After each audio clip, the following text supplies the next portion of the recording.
He that dwelleth in the secret place of the Most High shall abide under the shadow of the Almighty. I will say of Yahuwah, He is my refuge and my fortress, my Elohim. In Him will I trust. Surely He shall deliver thee from the snare of the fowler, and from the noisome pestilence. He shall cover thee with His feathers, and under His wings shalt thou trust. His truth shall be thy shield and buckler. Thou shalt not be afraid for the terror by night, nor for the arrow that flieth by day, nor for the pestilence that walketh in darkness, nor for the destruction that wasteth at noonday. 1,000 shall fall at thy side, and 10,000 at thy right hand, but it shall not come nigh thee.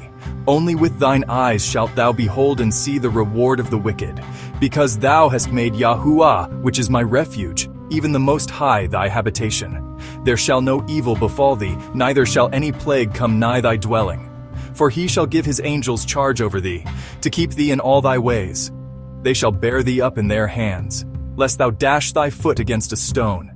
Thou shalt tread upon the lion and adder. The young lion and the dragon shalt thou trample under feet. Because He hath set His love upon me, therefore will I deliver him. I will set him on high, because he hath known my name. He shall call upon me, and I will answer him. I will be with him in trouble. I will deliver him and honor him. With long life will I satisfy him and show him my salvation.